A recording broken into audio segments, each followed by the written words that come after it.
Hello, super friends, and welcome back to another episode of Superhero Saturday, where we talk about the arts of superheroes, storytelling, and so much more. At long last, we are continuing with a series that I started quite a while ago and have yet to finish, which is the history of superhero costumes. If you haven't checked out those previous videos about the Golden Age, the Silver Age, the Atomic Age, the Copper Age, the Extreme Age, all the ages so far, then you can find those on my channel or in the description, in the end card, all the places. Today, of course, as you saw from the title, we are talking about the decade at the beginning of the 2000s, or the double O's, or the noughties for some reason. Not only was I alive during this time period, which is the second time this has happened in our series, but this is also the era that I first really became acquainted with superhero fiction, and, well, the rest is history. By which I mean I fell in love and never looked back. Now, before I tell you what this age of superhero costumes is called, I want to tell you that history usually takes a little bit of time for these age names to come into common usage. And it takes a little bit of time, a little bit of perspective to kind of get that really good name nailed down for it. And it hasn't actually been that long since the 2000s, so there isn't really a name in common usage for this time period in superhero history except the modern age, which encompasses really in most of the last 30 years, which is a lot of time. So I decided to nickname this era the Animation Age, or the Leather Age. Stick with me, it's not as naughty as it sounds. We'll get to that in the course of this video. But with all that out of the way, it's time to frost your tips, super friends, and let's roll out into the age of the 2000s.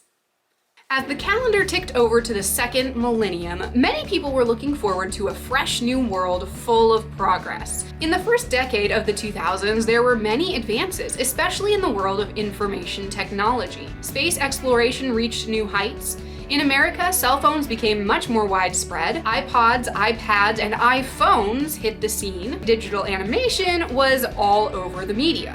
And finally, a new wave of interconnectivity hit the scene with Web 2.0, which is a wider focus on user-generated internet content or social media rather than media put out and assembled by companies. We're talking MySpace, Facebook, YouTube, Twitter, all of those social media platforms that we know and love, and some of which we lost. The decade started off a little rocky in America, of course, with the 9/11 terrorist attack on the World Trade Center.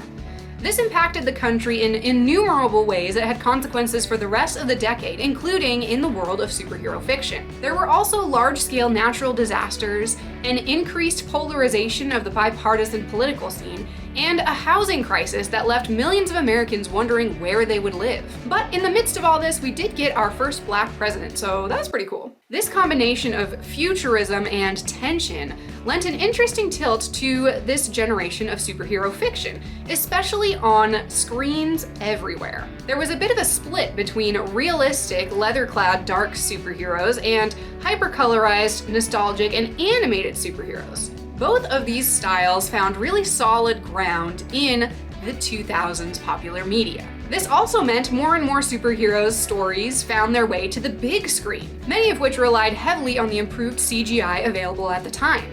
Movies like the Dark Knight trilogy, Daredevil, Ghost Rider, Hellboy, Blade, X-Men, and Hancock showed us superheroes in less cartoony costumes and more leather bodysuits, hence the name The Leather Age. And Smallville, the show that laid the groundwork for the DCEU, showed us a fledgling Superman without the tights. For stories set in this style, there was more of an emphasis on perceived realism, or at least less blind optimism. These characters wore costumes that were more pragmatic, or at least less flashy, and they dealt with evils that threatened gray areas. Although I'm not personally a huge fan of this style, I can appreciate how much it contributed to a more holistic perspective in many superhero stories, and pushed people to think about good and evil, and more importantly, the challenging areas in between. Plus, the costumes really made the leap from, comic book pages to something that you might actually see in the real world. So that was definitely a bonus. On the other side of the coin, in a surprise move, the 2000s saw a huge boom in traditional animated superheroes, stuff that was a little bit more nostalgic. The DC animated universe, which started in the 90s with Batman and Superman, expanded to include movies and multi-show crossovers. Superman, Batman, Batman Beyond, the Justice League, and Static Shock joined forces on the small screen to fight crime and save the world, in costumes that were reminiscent of their previous era counterparts. Ben 10 made his first debut in this decade, along with Tobey Maguire's Spider-Man. And straddling the difference between gritty and cartoony was the Teen Titans show. Though not in the same miniverse as the rest of the DC animated universe, it did leave its mark on many young audiences. Add on top of this the retro and Technicolor Incredibles, and it's clear that bright colors and golden era nostalgia created a clear pattern for animated or CGI'd heroes in the 2000s. With all this in mind, let's take a look at how fashion of the era influenced superhero costumes created and designed at this time. And we'll do this by building Y2K inspired costumes for two of my main superhero characters, Cannonball Cooper and Redemption. Let's take a look.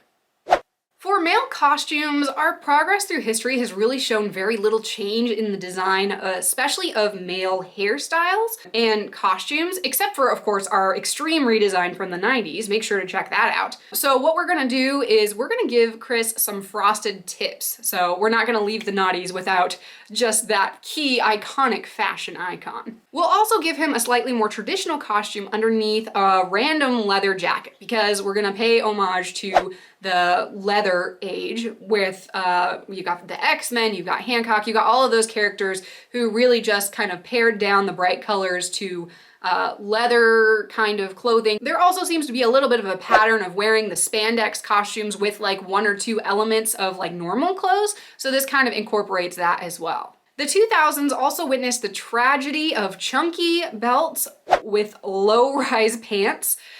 So we're gonna go ahead and give Chris's waistline as low as we can go, as low as I can handle. That's the style of the time, so we're gonna go ahead and go with it. And finally, we're gonna simplify and modernize the rest of the costume underneath the jacket. We've got these chunky UGG-like blue boots for him, and a cannonball symbol kind of right on the middle of his chest, centered over this X. It especially reminds me of the X-Men Evolution costumes, which that was a really popular show for superheroes animated in the 2000s. So let's move on to Redemption, our female superhero. My original design for Redemption's superhero costume is very much inspired by the X-Men movies of this time, because this was really my formative years for learning about superhero fiction, and it had a big impact. The Charlie's Angels reboot during this time was also a big influence, because that movie kicked butt and I loved it, so obviously I would want to put it into my own hero. We're gonna push it a little bit even further into the Y2K vibe, so we're gonna go with a few different elements here. We're gonna turn the jumpsuit into a tight jacket, zip-up jacket, and pants, and kind of give it just a little bit of that X-Men flair. We do also have her hairstyle, which this half up, half down with the braids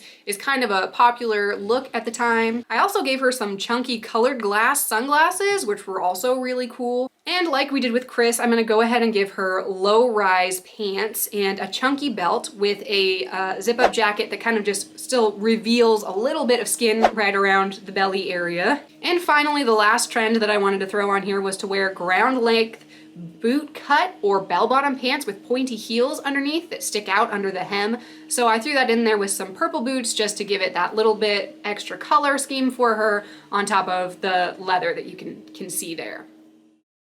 And there you have it, the Y2K era of superhero costumes represented and recreated in my own characters. If you were alive during this time period, or if you're familiar with these characters, then awesome, and let me know in the comments below which ones are some of your favorites.